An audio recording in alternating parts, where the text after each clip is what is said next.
Hi good morning. నేను మీ చిట్టినబ్బా. ఈరోజు topic ఏంటంటే టాపిక్ ఏం కాదు. సో రోజులాగే ఈరోజు కూడా వాకింగ్కి వెళ్తున్నాం. వెళ్ళే దారిలో చాలామంది లేడీస్ ఉన్నారు బీచ్లో.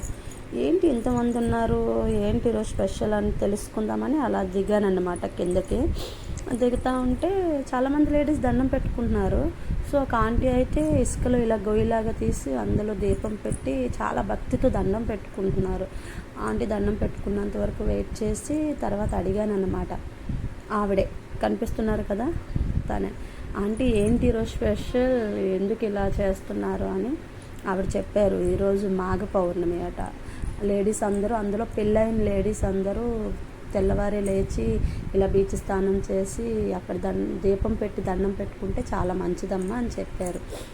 సో నాకైతే ఆవిడ చెప్పగానే కొంచెం సిగ్గు అనిపించింది, నాకెందుకు ఇవన్నీ తెలియలేదా అని. సో కొంచెం ముందుకెళ్ళి నించున్నాను అనమాట. పాపం ఆవిడ చాలా మంచిది అనుకుంటా. పక్కకు వచ్చి నీకు తెలియదు అంటున్నావు కదమ్మా, కనీసం కిందకు వచ్చావు కదా, కొంచెం నీళ్ళైనా తల మీద చల్లుకొని వెళ్ళి, చాలా మంచిదని చెప్పారు. ఆవిడ చెప్పడమే మనకు చాలా గ్రేట్ కదా. సో సరే ఆంటీ థ్యాంక్స్ అని చెప్పి వెళ్తున్నాను. వెళ్తూ ఉంటే వెళ్తే దారిలోనే ఒక ఆవిడ స్థానానికి వెళ్ళడానికి కెరటాలు చూసి భయపడుతున్నారు. సో ఆవిడని తీసుకొని వాళ్ళ ఆయన అనుకుంటా, అతను తీసుకొని తోడుగా వెళ్తున్నారు.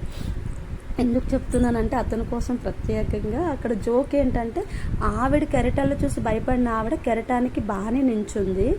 ధైర్యంగా తీసుకెళ్ళిన అతను కెరటానికి దబ్బున పడిపోతారు చూడండి అతనే. సో అతన్ని చూసి చాలా పెద్దగా నవ్వేశాను, కానీ అతనికి వినబడలేదు, బతికిపోయాను. కొంచెం నీళ్ళు తీసి తల మీద చల్లుకొని ఇంకొంచెం వాటర్ తెచ్చి మా వారి తల మీద కూడా చల్లాను అనమాట. సో ఇలా జరిగిందండి అని చెప్తే అతను కూడా నవ్వుకున్నారు. కానీ 2 నిమిషాలు అయితే నేను ఆగి ఆలోచించాను. సో ఇలాంటివి చాలా నేను తెలుసుకోవాలన్నమాట. ఇలాంటివన్నీ తెలుసుకొని నేను కూడా చేసుకోవాలి నెక్స్ట్ టైం అని. మీకు ఏమైనా తెలుసుంటే మీరు కూడా చెప్పండి, నాతో తప్పకుండా చేస్తాను. ఈ వీడియో నచ్చుంటే subscribe and share. Thank you.